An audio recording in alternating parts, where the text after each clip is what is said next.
Band Geek. I am Richie Castellano, and I have a very special, there's multiples of us today. We have a very special guest with us, the incredible Matt Beck.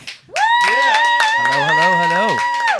Filling out the Band Geeks are your Band Geek regulars. We have Andy on the drums. Yeah.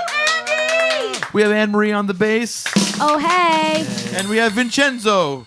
Vinny. Vin. What do you want to be called? Vin. Call me Vin. Vin? Please. Call me Vin. Yeah. Call me Vin, okay? It's been long enough. Yeah. Vin on the keyboard. You can call me Vin now. He's a grown-up. It's not Vinny. It's Vin now. Vin. So I'm gonna but instead of doing like an elaborate introduction, I pulled up allmusic.com on Matt Beck. Oh, this ought to be good. So there might be another Matt Beck. If these are not you, feel free to correct me. Okay, so we have Let's hear it. We have Rob Thomas, Correct. Renee Fleming, Yes, actually. That's a recent thing. Mean Girls, Yes. the cast recording. So cool. Yes. Josh Cohen, the other Josh Cohen. Yeah, that's an off-Broadway show. Yeah. All right, so we don't care about that. No, I'm kidding. Written by my good friends Dan Lipton. And, Amelie, the cast recording. yeah, that was another musical. We have the Afghan Wigs Yes. as engineer. Yes. I actually helped my friend John Skibick track some guitar for that album. Wow. Yeah. We have The Greatest Showman, the soundtrack. Yes. That's huge, dude. That was big. Awesome. That was big for me. I mean, that actually wound up winning a Grammy, so I was able to get one of those like little certificates that I Wow. could pay $50 for, and I still had to prove that I played on it. And they would say, Would you have to pay for that? You have to pay $50, and you have to prove that you played on it by sending How do like you liner prove it? notes. I shit you not. I have to tell you how small I feel right now because I've been paid to do a parody of one of those songs. And now I have the guy who played the thing. It's like it's always like very grounding. It's like, hey, I got this gig doing a parody. It was like, oh yeah, I did the actual thing. That's the real thing, right? You parodied me. Yeah, you jerk. Okay, so we have the Dan Band, the wedding album. Yes. Do you know who that guy is? Yeah. Oh, wow. Yeah. He's And awesome. I need you now. The guy is awesome. Actually, he's a really cool Wow. guy, and he's a really great singer and writer. I actually co-wrote a song on his album. Wow. That's amazing. Yeah. This is mind blowing. He did the first He cruise did with the you, first right? cruise when I did a yacht. Were you on that one? The funny was thing not. about him, when you talk to him, he literally is that guy. He's Yeah. He's like, yeah, man, it's really good to meet you. Shit. He's like, yeah, man, we're gonna write this song, right? Fuck.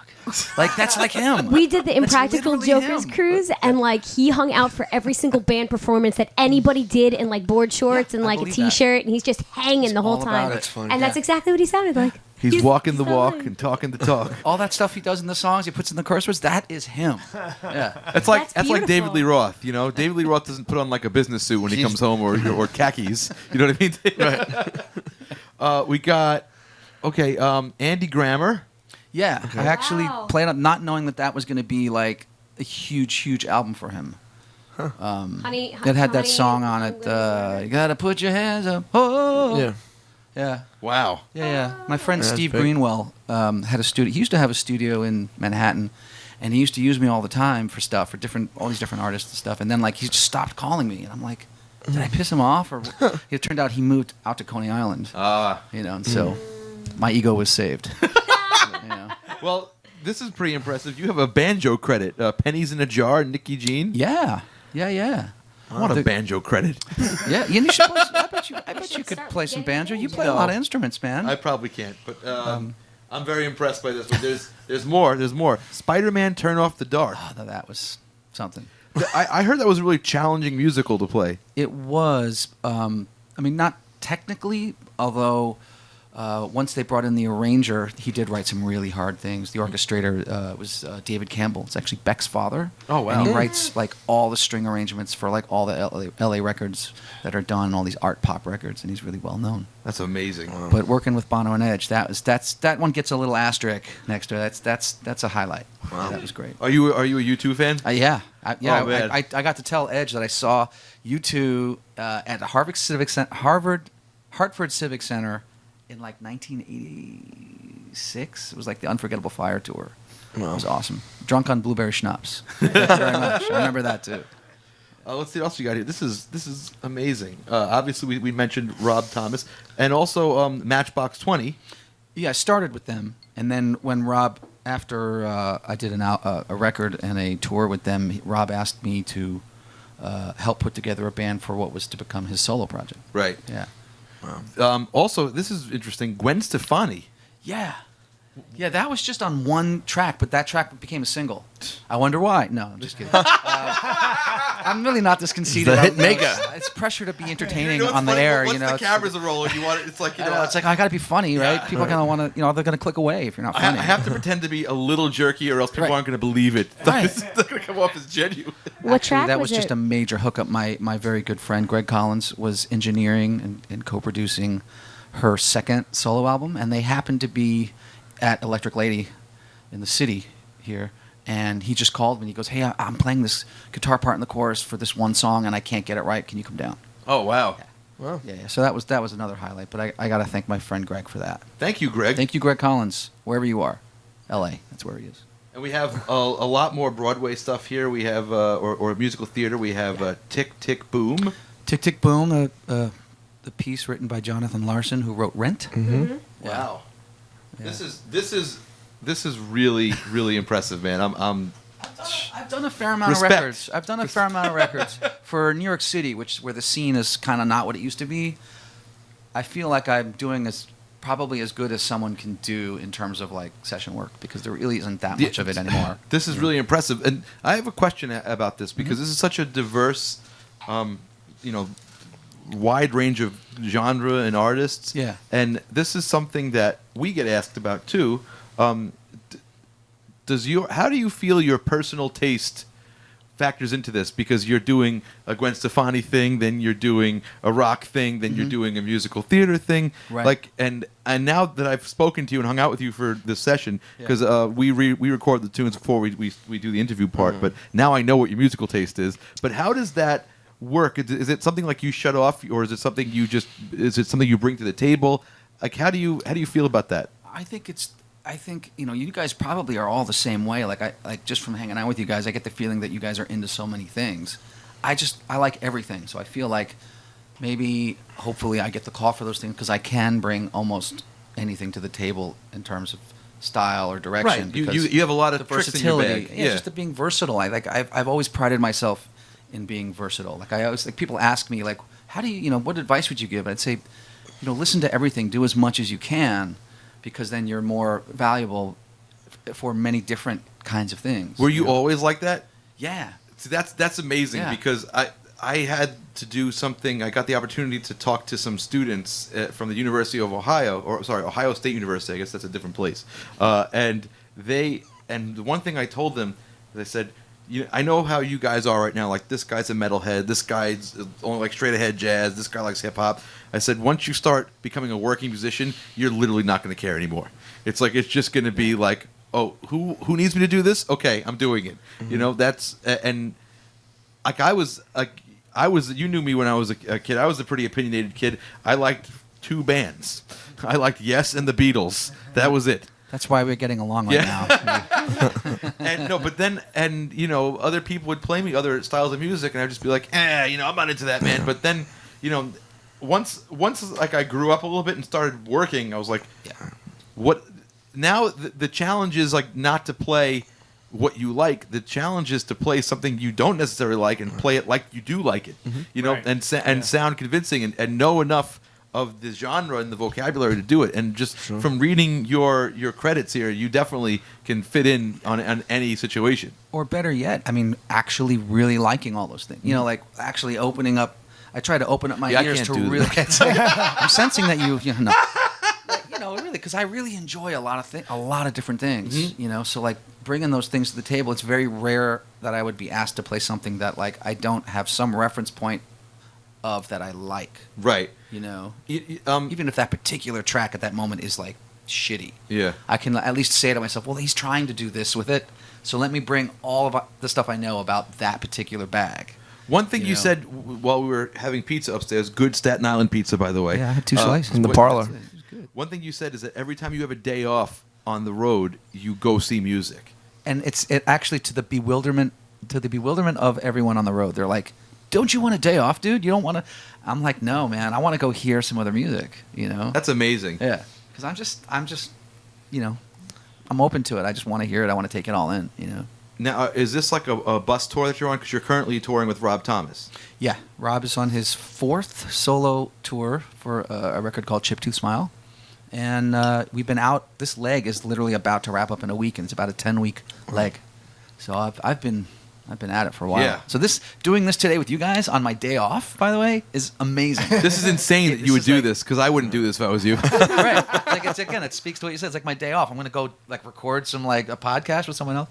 But you know, well, you know how I know that? Because I've been trying to get Al Cardi to play on my album, and I've been like following a schedule. When can I bother Al? You know, and I see, oh crap, you guys are working. Now, for those of you who don't know, Al Cardi is a very dear friend of mine. He was on this show, and he plays in Rob Thomas's band since the very beginning. Yeah, Yeah.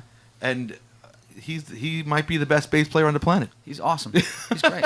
Yeah, I mean, he's everything Rob wanted and needed in a bass player, because his solo thing had to be different enough from Matchbox. It couldn't be the same statement. Mm-hmm. You know, and so like he wanted to just have a completely different kind of a band that would bring different flavors to the table. Yeah. You know? What I love all that stuff. Yeah. I love when that album came. When that first album first came out, album's- I loved all those songs. Yeah. You got to understand something. Like the stuff I would play with Al in college was like fusion, and then I would go sit in his church. So when I see him on Instagram with like a pick playing rock and roll, I'm like, Right. yeah, Right.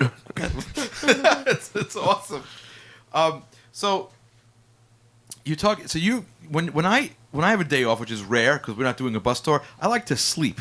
So But don't get me wrong. I like to That's sleep not in. true. But like, shows happen at night. So I even if I roll out of bed at like 1 or 2, I'm still, up for like seeing a show that night. give us 2 examples, like the 2 most different types of shows you've seen on your days off. On this tour? Sure.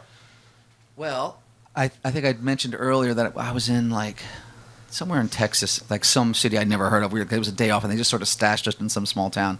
And like I do always, I pick up my phone, I look at the app of like who's playing around, and I'm like, oh, Paul Gilbert is playing in town. And so I'm like, am I a huge Paul Gilbert fan? No. Do I think he's amazing? Yeah. I'm like, you know what? I'm gonna go.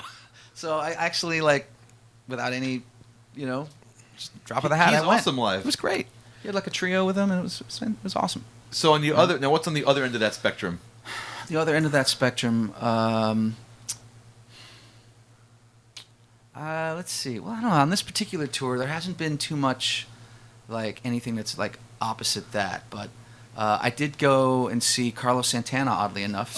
Speaking of Rob Thomas, on a night off, and that was cool. And that's pretty different than Paul Gilbert. Yeah, I'd say so. Did you ever watch? Here's a guitar player question for you. Did you ever watch the Paul Gilbert like Hot Licks Are you videos? kidding me? I have it on VHS still. Are you into all the shred guitar and stuff like that? I mean, I cut my teeth on it because that was sort of the dawning of the tutorial thing. Like there was Right. no YouTube, so all you had was going to like Sam Ash and buying like a whole rack of VHS cassettes of like guitar players. So I learned a lot of my first like speed licks. I got from that first. You want to hear it? Yeah, This- I this want to is see if my I know Paul- it because I learned the same one. Okay, it's probably the same one. It's the one. Is this one? Let's do it together. A major. Went to A major. Ready? I'm in harmony. 3. Okay, ready? 2, 3, go. Are you starting? Pick up or no? Right on the downbeat? On the downbeat. Okay, 2, 3, 4. We both need to go. We both need to go over that video. Okay. In the But it is days the of same, VHS. It is the same riff. Well, that's like one of those as a guitar player. Like you hear these guys doing sequences, and they're like, "No, it's this one thing over and over again," Yeah. and you have to get because that whole thing was the I still do that everywhere. I do that when I have to do something like blindingly fast. If I need that for some reason, I'll even do it like within a pentatonic scale. I'll even do it like. Yeah, It's a great little thing. it's awesome. Yeah. I also call that one of the licks you do when you want to get fired. Like, you know what? I'm tired of this gig. Let me start playing this lick. Yes. Right now I'm recording an album, and one of the things I've been telling all the musicians, and Andy could probably vouch for this. I said, okay, let's do a couple takes like the way you think you should play it, and then do one like you're trying to really lose this gig. and it's funny because like Unemployable. the unemployable riffs. Give me unemployable riffs because when people do that and they say, oh wait, I don't have to be reserved, like you usually get some good stuff. Right. Great Yeah, band true. name. Because it's like he's just Unemployable riffs. What do you think? I know I have an answer here, but what do you think the best instructional videotape was from that era? I have you know what I did once? I'll send you a picture. I once laid out every booklet I had and took a picture of it and put it up on my Facebook feed. Yeah. There were a lot. My favorite one? The Pat Martino one was Okay. really cool. Because like I didn't, at the time when I got it, I didn't understand like he had all these concepts about like, are we getting into like deep theory stuff? Yeah, people like love the that. conversion, like converting Well, I everything love to that. minor. I don't give a shit what the people think. So So you like go. minor reductions, Yeah. everything like looking at it from the minor scale and like his 12-pointed star with how keys relate and diminished relations and all the I gotta symmetrical watch that. relations. It's sick. Yeah. He has a bunch, but that one I remember opening my mind a bunch. I was like, whoa. That makes the one I was going to say sound pretty lame. Which is? Yngwie Malmsteen. You know what? Okay, you know what's interesting? Have you heard of this guy, Troy? Yeah, Troy Grady. Troy Grady. This guy is amazing. I watch his videos. Me too. I actually bought the picking primer. You did? Yeah, it's great, man. You put your money where your mouth is. I actually put my money down because there's a lot of free content, but I wanted some of the more they had them transcribed if you get if you pay a little. You know. I learned there was the popcorn lick. He goes. Yeah, he called it he called it a pop tart. Pop tart lick. Yeah. So it's the downward. See the pick pick angle. slant. That opened my mind. That blew my mind. Me too. Because he goes and he shows those old videos, and he's like, he was wrong when he said that. Yeah. And he stops the tape, and he's like, look, and they show you, and they slow it down, and they show you the pick angle. It's sick. It's not this. It's this. Yeah. It's this. Depending on what you need. Yeah. Sometimes it's this. Right. Sometimes it's this. But there are certain players that only always play this way, and Yngwie's a downward. Right. Yeah. Well, no, because okay. So wait, how are you angling? Here's the Because thing. I can't see When what the hell okay, so you're you saying. think you should hold like if you think you should rest the pick flat on the string, right? Yeah. And then you go. You get But caught. if you there's too much resistance. Yeah. So when you Exactly. angle it and point it, you're actually giving it this really like sharp edge. What happens is the pick can clear the strings and come Right. down. That's what happens. Does he, Otherwise, you get stuck what between. picks does he use? Does he use like really like pointy picks as well, like the really fat, short, pointy picks? Who, Yngwie? Yeah. No, he uses regular Regular like picks. Fender. Like heavies. regular. Yeah. Oh, heavies though. No, but like lighter than my picks. It's impossible to go to Yngwie show and not get a guitar pick. He throws out about 700 of them. I will have to do that. That's so funny that we both watched that Pop-Tart same thing. lick. Pop-Tart lick. So yeah, go check that out, Troy Yeah. Grady. But you know what's cool? Like, I was showing Buck from Blue Oyster Cult because he, every once in a while he'll be like, "Show me something fast," and I'll be like, "Okay, here's this lick I picked up from this guy Troy Grady," and I showed him the video of it. In the credits, like the opening animation, is Buck. Really? He has a Oh, picture- because they have a lot of graphics. He has like a Yeah, like- they use things from the past. That's interesting. So this bucket, I was like, "You're learning a video with your face on it. It's pretty funny." I love that. Yeah, I just liked the Yngwie video because he assumed like everybody hates that video because he goes, "Okay, here's the lick." He goes, now slowly. Yeah, that's so But the thing is, like, he's just assuming that you know basic music theory. Like he's just assuming you know minor chords and a minor scale, and it's like everyone's like, "Oh, he's." I was like, "No," but he's giving you the sequence. So Right. all you have to do is just plug in the. Yes. And so it's like the problem is if you're a kid getting that and you don't know anything about theory, Yeah. you're like, "Where do I put my fingers?" Right. But if you know a little bit about music theory, like, "Oh, he's not giving you the lick; he's giving you the concept, so Right. you can do it anywhere you want." Right, but he's also, like Troy points out, that he doesn't really go deep enough to explain why it works and the pick angle. Right. And why he uses like 3 notes per string on certain things, or why he slides down and makes it 4 notes per string, because then you have this pick going the other way. I have a question for you. It's For the really- switching, you're saying? Yeah, because if you have 3 notes per string, see, you're ending this way with the upward pick angle, 1, 2, 3. But if you need to be 1, 2, 3, 4, and you're ending this way. Yeah. You know, and depending on what you need to do next, you have to like think about that. That's interesting, man. Did you have any trouble? Because if you haven't noticed from watching Matt play guitar, he's playing left-handed, but it's strung right-handed. Yeah. So did you have? Was there any like stuff that didn't work when you were watching? There are things that are harder because of this, but Yeah. there are certain things that are easier. Okay. Because of this, but like the harder stuff is like when I have to like reach over and get like the really high stuff. If I had to Yeah. do like like that kind of Right. thing, it's hard. Or if I had to do like. It's hard because I have to go around. Right. So if I More if I space to. to- I see what you're saying. It's like Yeah, I have to, but like bending is easier. Like I can bend like that's the thing why Albert King was such a great bender because he played upside down. Right. So like 2 steps is nothing. If I go, Right. because I'm pulling into Oh. a fist, and everyone else is pushing away. Ah. So like pulling into it makes it really strong. Oh, that you know? makes so much more sense. Yeah. now Everyone should do it this way. Is this an accidental thing, or did you put a lot of thought into it? I started on piano, Okay. and then there were guitars in the house. So I just never thought I'd be pursuing it seriously. And then at one point I stopped pursuing piano as hard, and I switched over to guitar. But I was already from acclimated. messing around on the righty guitars. So let's talk about that. Where'd you grow up? How'd you get started in music? Suburbs of New York City. I was in Westchester, all around Westchester, growing up. And both my parents are professional musicians. Wow. What do they play? My mom is a French horn player. Also teaches a lot of music. So she would teach piano, and she'd teach other brass instruments and other instruments as well. And then my natural father is a violinist. And then I had a stepfather that was a conductor Wow. of the Philharmonic. He was assistant conductor at one point at the Philharmonic. Wow. There's always been music in the house. You know, it's always been, but it was classical. I was started up as classical, and then when I realized I didn't want to have the interest to continue the classical thing, I switched over to guitar, and I came back to music on my own terms, which was rock and roll. You know.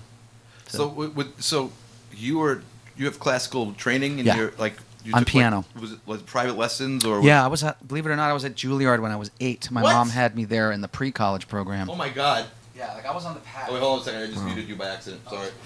I'm trying I to was fix on the this. path to like the Prodigy thing, Right. and had I continued, who knows? But it's probably what happens with a lot of kids who are on that path. They probably, and to my mom's credit, she didn't force me because I didn't create a negative attachment to music. She let me was stop. That, what was that like as a kid though? Like being there. It's kind of all I knew. You know, it's funny. Like I just remember like that was part of my life. You practice 4 or 5 hours a day, but after a while, when I got a little bit older, I was like, I want to go out and play with my friends. Mhm. You know, because I was starting to make friends. And What be kind of social. stuff were they having you play at 8? Well, I remember my Juilliard audition pieces was a Bach prelude, one of the fast Bach preludes in C minor. I was doing some Debussy, and then I think I was like about to play some Beethoven sonatas. I think I was working on that at some point. Those are a little more chunky and grandiose, and I think I was starting to get a little fatigued at that point, and I was between 8 and 10. Wow. When I was at Juilliard. So Yeah. so that's basically like the track to be a concert pianist and Yeah, and yeah, like, and so- believe it or not, I was not the youngest there. I remember thinking like that I was kind of old because there were 6-year-olds there. If that tells you anything about the competition, yeah, I remember feeling like, oh, okay, so I'm a little older, you know. I'm like at 8. Yeah. Did you feel the pressure like at recital time, or was that just normal to you by that point? It was normal to me because I was doing little recitals that my mom had set up, and I was playing around certain places, and so it was sort of when you're so young, you're not smart enough to even understand to be scared. You're just, oh, this is what I'm doing. Okay, you know. We upstairs over pizza, we were talking about our love of Trevor Rabin, and Yeah. I can understand that now because he had the exact same upbringing. Did he? That See, I don't know his early. He life. was a conservatory concert pianist as a little boy. Didn't know that. And he used to basically, his parents said, okay, if you do well at this recital, we'll buy you a Cliff Richards album. If you do well at this, we'll buy you an Elvis Like Presley bribery. album. I love it. Right. Musical bribery. That's good. Right, but it's so that's funny that you've kind of gravitated towards someone else who has the same upbringing as That's you. interesting. So what? Okay, so you're playing classical music and you love it. You love the music. Yeah, I mean, I knew that it was something special because none of my friends at school were doing that. So I knew that there was a unique thing that I was doing. Was there you know? music in the school as a kid, or? Yeah, but it was sort of inconsequential because I was getting so much more of it outside. But did you play with the school band as a kid, or was yeah, it, but I were mean, you- at 6, they don't really have a band, Oh, so I okay, was like maybe understand. singing in the chorus or something Oh, like that, or I guess I was 8 at the time, but yeah. I have a funny chorus story if I could Please. share it, because I wasn't a classical musician, but I'm playing from as a kid, and Andy there's pictures of Andy shitting himself playing drums. But this was last year, but he also did it as a kid. There's no It's scary out there, Andy. there's chorus wasn't cool. You know what I mean? It was like not cool, and the girls liked it and the boys didn't like it. So there was this teacher had a 2-part version of Deck the Halls for the Christmas show, and basically she needed someone to just keep like the steady melody while they were doing all this crazy stuff, and no one could do it, and I was starting to get really annoyed, and I didn't want to volunteer for it because it wasn't cool. Right. I was like, oh god, I'm gonna get beat up for this if I. and it was just I was thinking, I was like, I can't be that guy right now, and I don't know, I was young, and I'm like, but after hearing it wrong so many times, I was like, I'll do it. right here. Deck the halls with You took What was pity the on level them. of crazy of that other part though? That they just and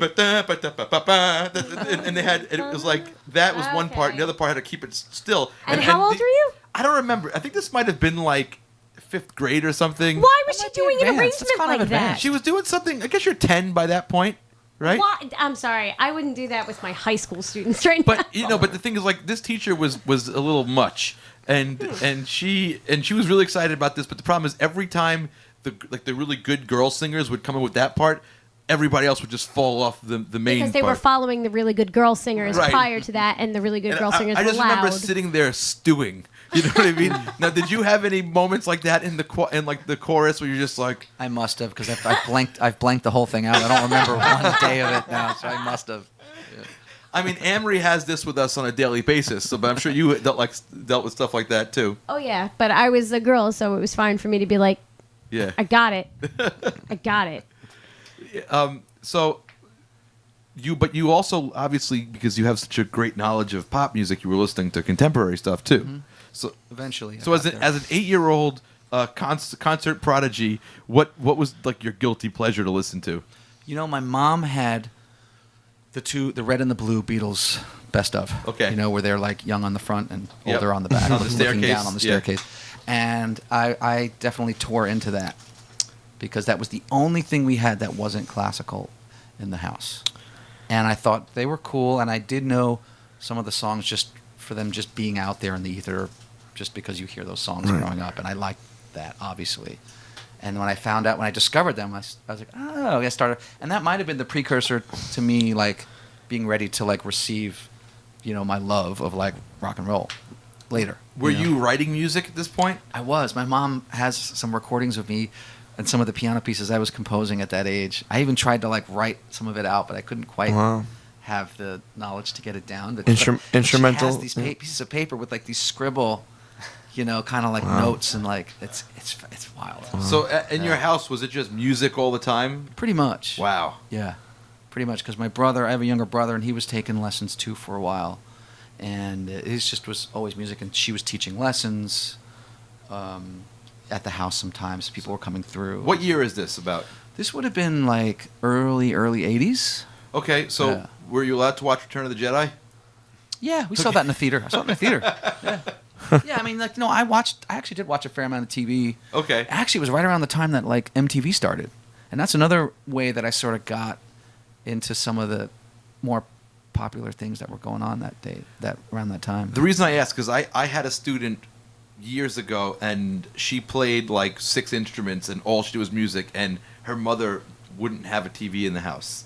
And I It was wasn't just- like that, but Yeah, I know what so- you mean. I know that type. Where Yeah. It's like, no, we're not going to be distracted with that. No, we had TVs. All right, good. Yeah. No, Probably why you I, still like I music. worry about you, Matt. I feel like I'm fairly well adjusted. No, I definitely grew up with, like, pop culture and stuff too. Like, So what was the guitar that was in the house? What kind of guitar was good it? question. It was a PV Strat copy. Okay.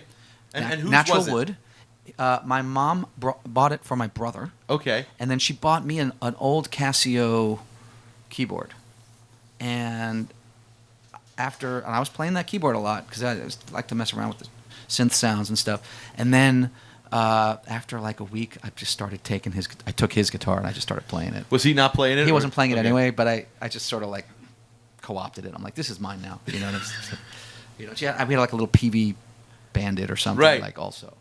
And I'm not even sure why she bought it for us. Actually, I wonder. I'm going to ask her that next time I see her. That's a good question. Why did you get those instruments? Because I was on the classical path, and so was he. So why get an electric guitar? Wow, you're bringing up some questions. We go deep here at Band Yeah, Geek. man. Okay. Love that. Actually, I want to take this moment to just take care of a little business. If you want to support the show, you can go to our tip jar. That's richiecastellano.com/tip jar, and that's a regular PayPal form, and it helps us out and helps us keep making fun stuff and bring people like Matt over and buy him pizza. And we. And if you use Amazon, Scotch too. That's right, Scotch, right? If you use Amazon, you can go to our Amazon link at riotcast.com/bandgeek. There's an Amazon banner at the top of the page, and you can use that before you do your shopping. And a small percentage of your purchase goes to supporting our show, and it doesn't cost you anything extra. And we have merch now. You can go to that same link, richiecastellano.com/tipjar, or you can just go to my website, richiecastellano.com, and you'll find all the Band Geek merch. We have t-shirts, we have mugs, we have signed posters, signed CDs. We have a lot of goodies there. So we appreciate your support and keep being you. That was beautiful, guys. So we're now you're getting into rock and roll through the Beatles. Where'd that take you to next? It didn't really take me anywhere. I just was aware of it, but then when I really put down the piano, I had some friends in school that like were listening to rock, and I would see like they would wear like rock T-shirts. And Yeah.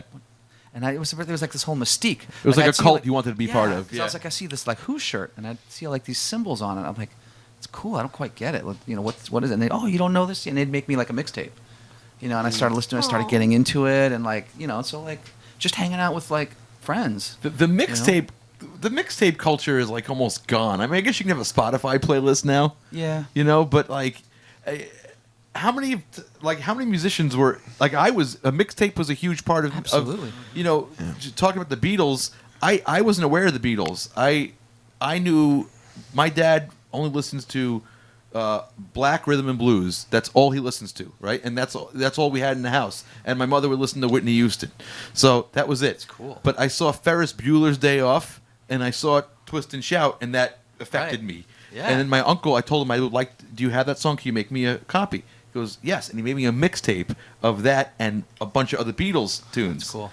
But did you have a mixtape, Andy, that someone gave you? Actually, Andy's parents beat him when he wouldn't listen to jazz. So I know that for a fact. So I'll come back to you if you want. Trying to think. No, I don't know if I had. Yeah, I mean in high school, yeah, definitely. Well, because I gave you assigned listening. Yeah, you did. I had to that. break you out of the cult of jazz. Yeah. And Andy came from the other end of the spectrum from you. Andy was a trained jazz pianist and drummer and could play like that as a kid. And he was amazing. And his parents let him listen. I'm going to tell a Band Geek exclusive right now. His parents let him listen to one rock song. It was Robin Ford. I'm just wild about you. That was the only rock song you were allowed to listen to. I was allowed to listen to whatever. No. I wanted. It was a very hostile Robin environment. No, I'm kidding. They're the nicest people you'll ever meet. I'm sorry, so Sue. sorry, Sue. I was listening to the Chicory Electric Band all the time. There you go. That's still Rock? jazz. Pretty much on. is. It's pretty much. Frank Cavalli, come on. But Andy had a very. It was like you with the classical. Andy was with the jazz. With the jazz, but The jazz. I had to, I had to lie to Andy to get him to play rock music. I said, listen to this jazz piano player, Keith Emerson. He's great, right? I love that. So slick. So sly. I like that. Yeah, then I ruined his life. He would have been he would have been doing like a tour of Blue Notes right now if it wasn't for me. I wrecked everything for you. I'm Not sorry. at all. I'm sorry, Mr. and Mrs. Ascolese. You were right. I was wrong. Not at all. You give a kid a Yes record and it's all over after that. I'm sorry.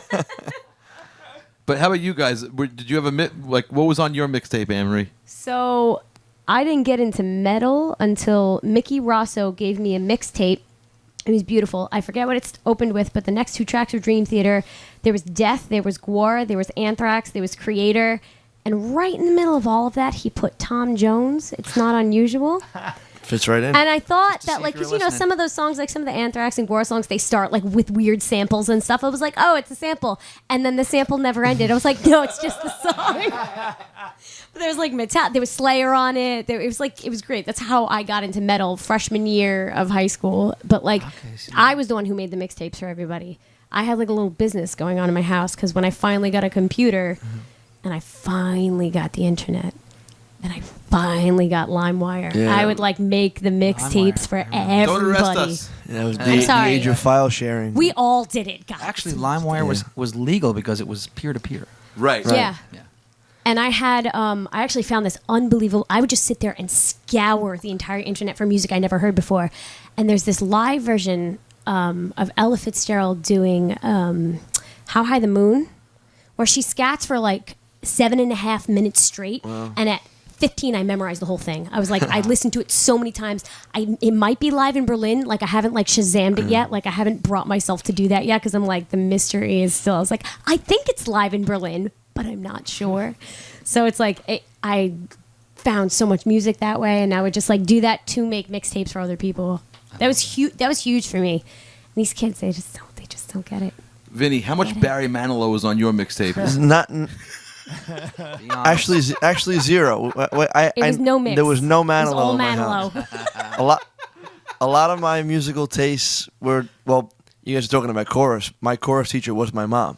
Oh. So I had Regina in That's who- school. I'm kidding. So that was my course teacher. Yeah. wasn't it? yeah, just making I you do almost deck the halls. did Ma, apologize to Richie now, Ma. No, no, but like she would. So like in school you learned all the whatever the theme of the spring concert was going to be that year. It was New York, or it was around the world, or the Billy Joel year, or the Beach Boys year, or whatever. But a lot of my musical tastes were from like car rides with my parents, like driving from here to Florida. All you had was 20 hours and each other, and my dad's CD, the binder, and it was the Beatles, it was the Bee Gees, it was Billy Joel Greatest Hits 1, 2, and 3. All B artists. All B artists. Elton John. We got to the E's after that. Aerosmith, big ones. Like then it got weird. Back to B-52s again. Phil Collins, Santana, Supernatural, Vin, I don't know if you. Sinatra. This is your first time meeting Vin, right? Yep. Vinny he has an encyclopedic knowledge of pop music. Yeah. Oh, good. Good to know people like you. Yeah, he can do like a piano bar kind of gig and just rattle. We used to play this game called Encore, which is like a lyric game. He would destroy us. He knows everything from every artist. That's why we only do prog rock on the show, to make him feel bad about himself. We have to knock him down a peg a little bit, Today we did 2 songs I had never heard of or played before. Seriously? Yeah. What? I never heard those songs before today. Do you Well, feel better I dug having a known little them? deep. I do. No, I know. The Squeeze song you should have known. Yeah. Yeah, That's no. on 45. The single's 45 and under. That best of record. Yeah, no. I know a good amount of Squeeze. I didn't know that one. Oh yeah. Weird. That's a. Yeah. I mean, that's not their like a second certainly, tier It's hit. not Yeah, tempted. it's You know certainly what I mean? not- But yeah, it's exactly. a yeah.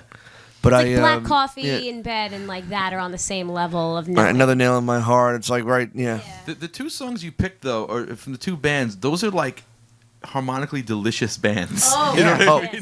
That's I'm happy probably that you not- picked Jellyfish because now Yeah. I'm digging into Jellyfish. Yeah, I mean I'm sure that is not by accident. I mean I love stuff like that. Yeah. When we first, I think Andy turned me on to Jellyfish.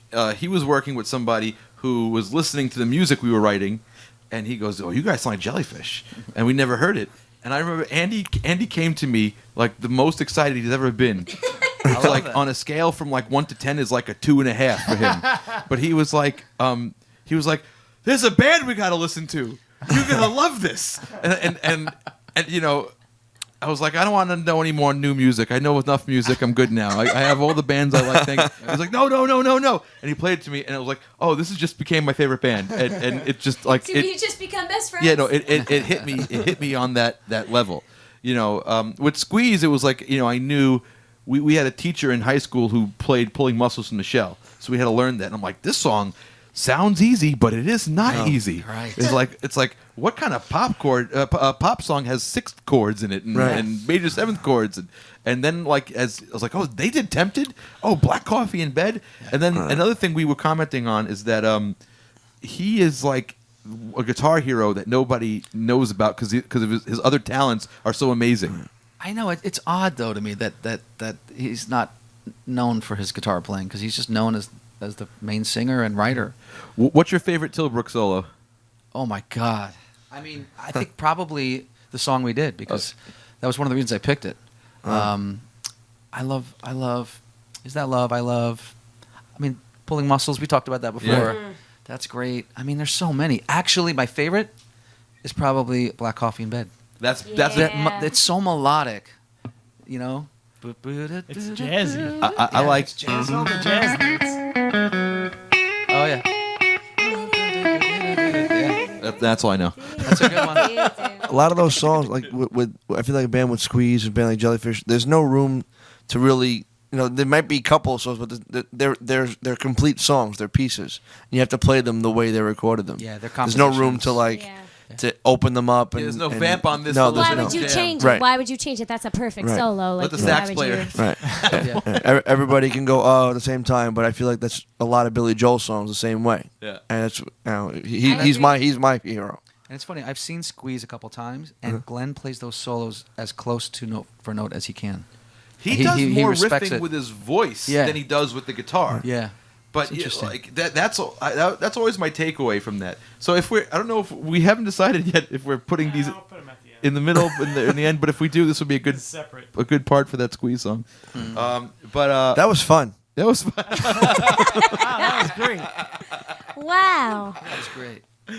So okay, so you're listening to rock music and you're listening to the Who and classic rock bands. So who was the first like hard rock band that was like, okay, this I'm gonna go it buy a depends- distortion pedal? It depends. Yeah, I mean, it depends what you consider hard rock. Like some people consider Led Zeppelin, like the first prototypal metal band, or.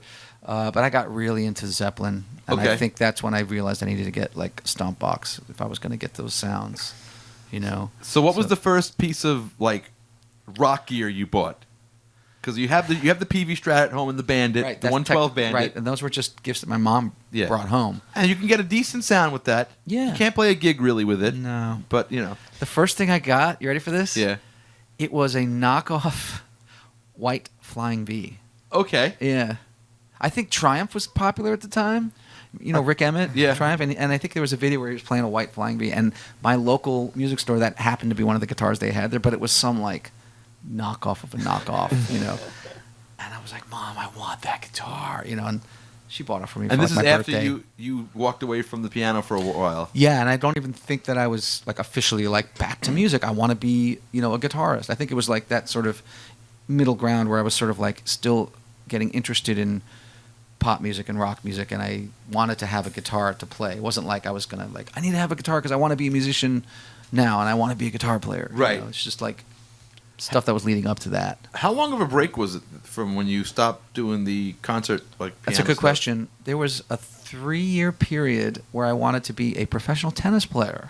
Wow. So I literally went from like one like interesting thing to another. I was like I want to be a pro tennis, and I was really good. Like I was like ranked nationally and like traveling to tournaments and like endorsed and the whole thing, and was on that path. You just have this like personality where you just go for something. Like when you do it, Yeah. you dig deep. I get obsessive too, so like practicing is never an issue for me because I enjoy it. Right.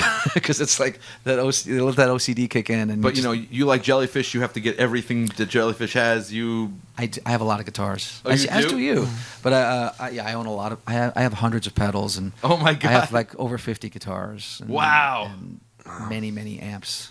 Well, let's talk about that. That's a good segue actually. So, what's your current like gear that you're using? Well, what I have with me on the Rob Thomas tour now is I'm using a divided by 13 FTR 37 Okay. amp with a 212 cabinet, which is great amp. And my main guitar, I have a lot of different guitars. I have a white Strat, like a late 90s white Strat. I have a custom shop Gold Top with me. I have a I have a 60s reissue Custom Shop SG. I'm using a Taylor 12-string acoustic. I have a J45 Gibson acoustic. I have a Rickenbacker 8-string stand-up lap steel with 3 legs on it. Wow. Yeah, I usually play pedal steel, but this tour there wasn't as much space for me to like bring the pedal steel out, so I just brought the stand-up lap steel, and it goes over my pedal board because the legs come out like that. Ah. So I can save a little space, and then it comes and goes. Are you So, playing I mean, keyboards on this tour as well? Yeah, it's actually mostly keyboards. This gig, a Matchbox is a little more 50-50. Okay. Yeah. Wait, so this has got to be like a cool thing. So you're starting to play gigs, and you got your gear, you got your Flying V, and then they need a keyboard part because we want to do the final countdown or whatever song you were doing. Was it like something you wanted to hold back? Like, listen, I don't want to get sucked into that again, or was like, hey, I can play piano, I can play that part. It's funny, that did not kick in until I moved into New York City as an adult, and I was like, I need to make a living. Yeah. Like, I need to, like, if I'm going to have a go at this. And then literally someone was like, oh, don't you play keys? Like, I had mentioned it in passing, and a friend was like, oh, you should, so-and-so is looking for keyboards. And I was like, or they were looking for someone who could play guitar and keys. Right. And I was like, you know what? I could do that. I could definitely do that. I never thought of myself as doing keys anymore, but I was like, well, why not? Were you practicing still? Keyboards? Yeah. Not really. I didn't even have a keyboard in the house. Oh, wow. It was all about guitar. I mean, I was living in a small studio apartment, so I just had like whatever 2 or 3 guitar, 1 or 2 guitars even. How quickly did that come back to you, or did It came back because it's just, so many years of practicing, probably from the ages of 3 or 4 all the way up to 10, 11. So if you're playing Bach as a kid, and then you have to play rock tunes on the keyboard, it's probably not that much of a challenge at that point. Yeah, I mean, but there was different things that are challenging, like maybe not as technically challenging, but yeah, I had to like come up with sounds, and then like, Right. I have to like play the right part, and then like playing with good feel. Right. It's like that's almost more important. When you get to like pop music or music that has like groove in it, that's almost more important to me because it's like how does the feel of what you're playing? Yeah, absolutely.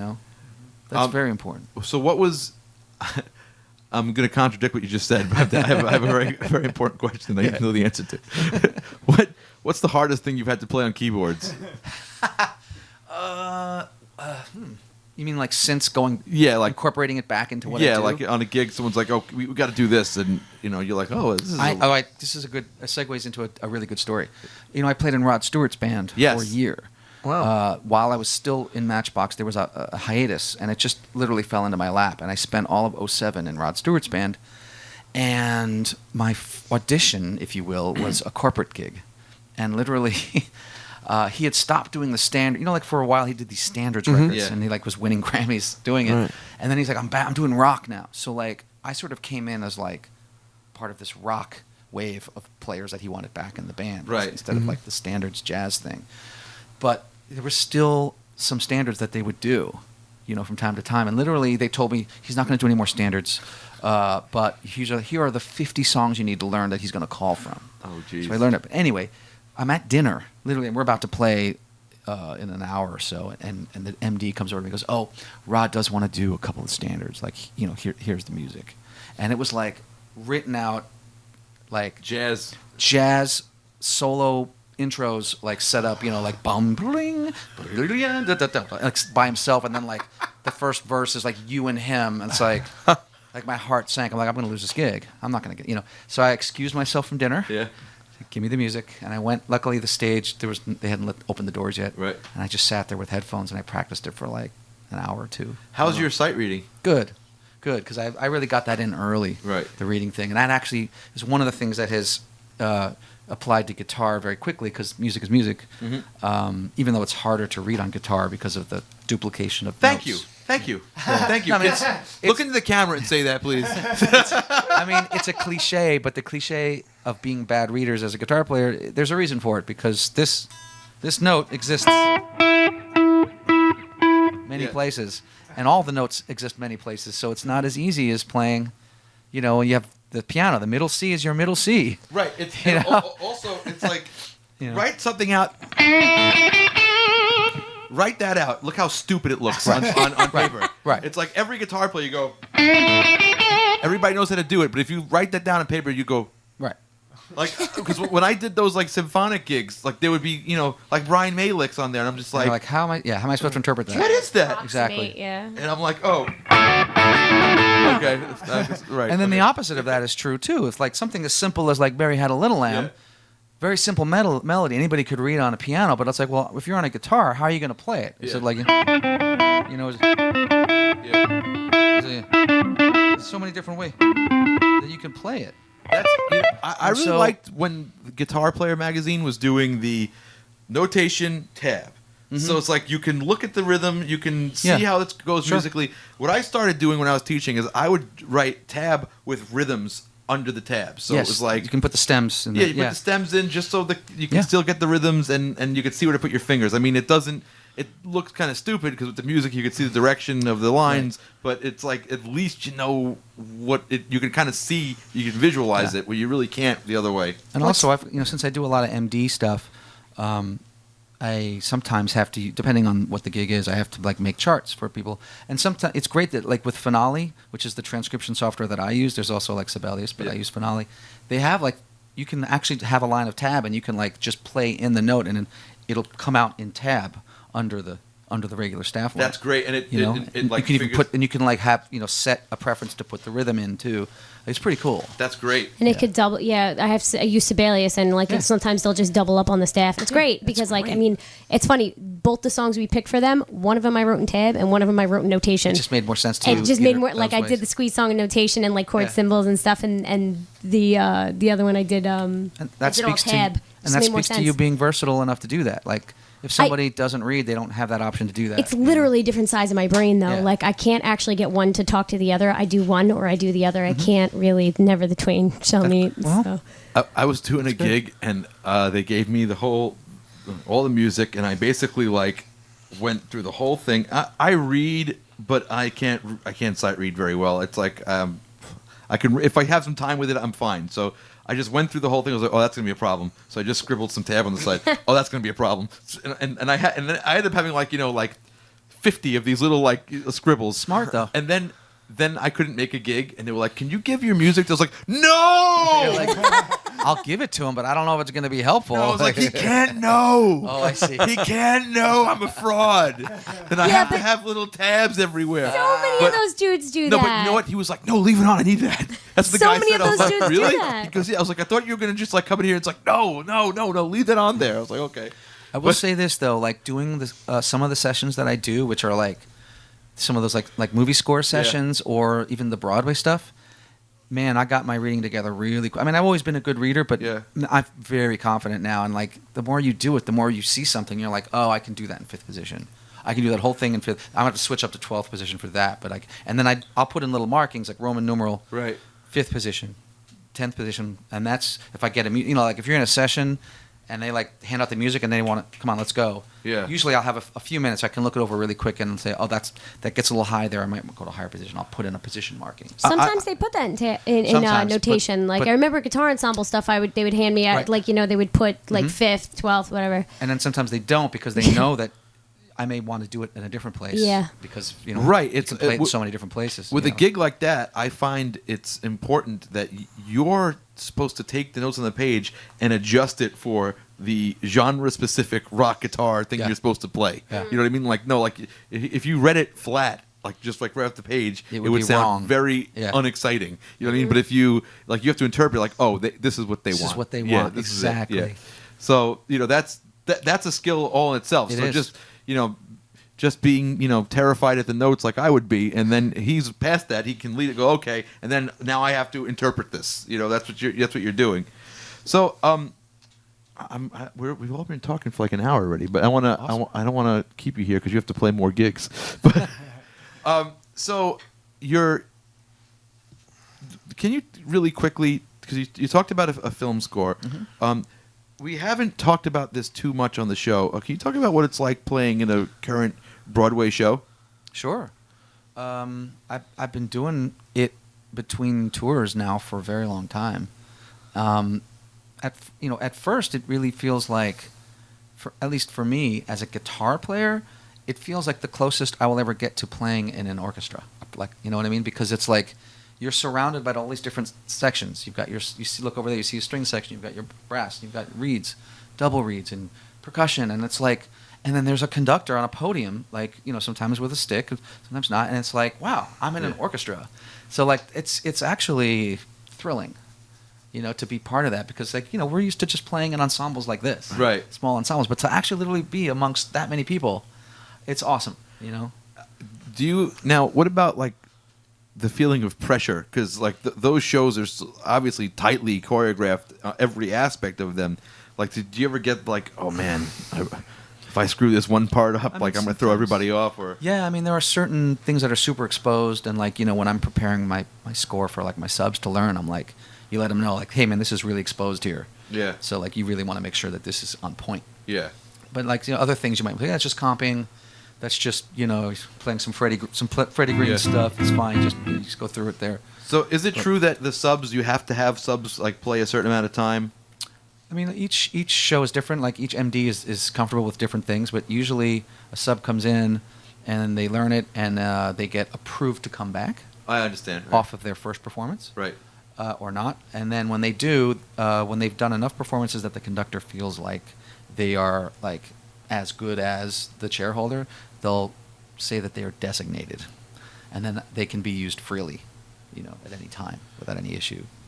Now, some of those, traditionally you think, okay, the band's in the pit, but that doesn't happen anymore that much, right? It's changing. Like the first show I did was Rent, and the band was on stage for that. Yeah, that's cool. So I was doing that, and I've done some other ones. Like when I did that Amelie show, we were actually in some of the box seats. Oh, wow. It's a really intimate thing. It's pretty cool, And they still use pits. Like with Mean Girls, where I am now, we're in a pit. Our buddy Brandon Etheridge, who was a guest on the show, he told me one of the shows he was on, he was in like an office cubicle, like somewhere else in the theater. What instrument is he? Keyboard. Oh, really? Yeah, they usually do that with drums or percussion. They'll put that in another room. Right. Just for the volume. Yeah. I'm going to ask you just a few more questions, because Sure. you're a really good guest, Thank and we're you. getting some really good information here. Awesome. What's it like, and what is the role of a musical director in a rock band? That's a great question, and I think that probably varies. It does vary from situation to situation. At least with Rob Thomas, what I do is I'm sort of like the intermediary between Rob and the band, because Rob can't always be at sound check. Rob can't always be at rehearsal. Especially when we rehearse for a tour, we rehearse 2, sometimes 3 weeks, because there's a lot of things to get together, and so it's up to me to get all that stuff together. I can also suggest to Rob ideas for set lists or arrangement ideas. And So are you like calling rehearsals, or does he do that? I can. Sometimes on the road I'll call a vocal rehearsal, but usually a sound check every day is rehearsal. Right. But I mean, like, are you not calling? Are you running the rehearsals and stuff? Yeah. Okay. Rob is a very hands-on artist. Like, Right. there are some artists that are like, I don't care, man. When I hit the stage, I want everything to be perfect. That's on you. Yeah. And that's cool, because maybe they just don't want it. But Rob is a real band guy, and he likes to be there. So I don't sit there and run every single aspect of it. Like, it's sort of I sit there and I see what Rob wants, and I help to, get that to everyone, So obviously you're tightening up things like performance. You're like, oh, hey, you maybe play this note here because that's clashing with what he's doing. Yeah. And now, do you also do like tones? Like, oh man, I think you should really do that on this sound instead of this sound. Absolutely, especially with the guitars and keys. Like we have 2 background singers. Actually, the other multi-instrumentalist in the band is the male background singer also. So I mean, I'm not like a vocal coach, so Right. I'll usually, ask about, because they're like studied vocalists, and they know better than me. I'm not going to say, maybe do that in your head voice instead of a chest voice. I'll ask, say, would it be, what do you think is the best way to get this sound, rather than just dictate? You should do that in falsetto, definitely. You know what I mean? I got to tell you too, I was surprised. You sing great, because thanks, from man. what you said, from when I asked you, are you singing? You're like, oh no, you sing, and I'm like, Oh, yeah. But you sing really well. Thanks, man. I really love singing. I mean, I don't feel like I'm as much of a lead singer type. Like, you have a great voice. Like, Oh, thank you. Like, you really kind of own it as a lead singer. Like, I can You see that, picked like, 2 bands I really like, though. Should we leave you 2 alone? I know. He literally before when we were rehearsing, he goes, "What did you say? I think I have a man crush on you. You learned the squeeze solo note for note." He's like, "I think like it's turning me on right now." Yeah, when he told me the 2 songs, I was like, "You didn't pick those?" Like that was really my first reaction. Usually with Anne Marie, she's so busy that it's like it's tough to get her on these. But when I told her what songs we were doing, she's like, "Okay." I never get to play bass. I've spent so many years playing in bands and like actually like consciously saying I'm gonna say that I'm a multi-instrumentalist. Like Right. I'm a guitar player who also plays many other things, and a big part of that is background vocals. So I do a lot of singing, and I've sung with a lot of different artists over the years, and some of them are female, some of them are like really raspy, some of them are like very soft singers, and I've become very good, I think, of blending and you know. No, and you're right like, in there. Yeah, and I like really try to concentrate on pitch and tone. I mean, I don't really consider myself a great singer, but I feel like I'm a very strong like background singer. You know. I think everybody should sing. Yeah. You know, absolutely. And a lot of people think, "Oh, I can't sing." Yeah, you can. I don't believe in that. I Yeah. don't believe in that. I've been teaching voice for 15 years. I'm like, I don't believe in Especially that. like guitar players. If you can know that if you know that's a whole step, Right, you then could you sing. could sing. Right. That's the, Yeah. it's the same. No, same because muscle. I get it all the time because I teach high school girls, so they're the height of like, oh, I can't sing, I just can't sing, and it's like, no, everyone, if you can speak, you can sing. If you can scream on the phone with your friend, you can sing. It's just a matter you're having a hard time connecting this to this, but you're hearing it, you're enjoying it, you can feel it, so you obviously have it somewhere in you. Like and you always you'll hear find like it. no, they say like I'm tone deaf. I'm You're to- like, I well, don't no, believe in actually, that. true tone deafness is extremely rare. Yeah. Probably are not. I was like, I don't believe in tone deaf. You don't. You don't have a medical thing happening right now, girl. Did you sing all the time, or is it something you just started doing because? I always sang, but I never. I got confident over many years. I don't feel like I was always a confident singer, but I would always try and be into it because I do enjoy it. Matt, I have a question on that. If you were gonna play and sing a song like solo, Yeah. would you go to piano or guitar? I can do either. You want to hear a funny story? I don't know if we're going to run out of time, but literally, with Rob, I do like sometimes I do an acoustic version of his solo band, and where it's just me, the other guitar player, and Rob, and we Right. go out as a trio. And literally, one time we were doing something, and Rob turned to me between a song during the applause. He goes, "Listen, man, I have to fucking pee." He goes, "Do you have one in you? Can you do one?" I was like, he's like, "After this next song." I was like, "Okay." Yeah. I just said yes. So I'm doing the song, and I'm like, "What the hell am I going to do?" I don't know any lyrics to any songs. I'm like, what am I? It's like, what the hell am I going to do? But I did. I did an album of my own stuff, so I did one of my songs. Oh, that I cool. have, so I obviously know the words to that. But I did it. Actually, I was so nervous. I was like shaking. Even though I was like already on stage, he was like, "You got one in you," and I'm like, literally, he was like, "All right, Matt Beck is gonna sing one for you." He's like, "Matt Beck," and he walked off stage. Where can we find this album?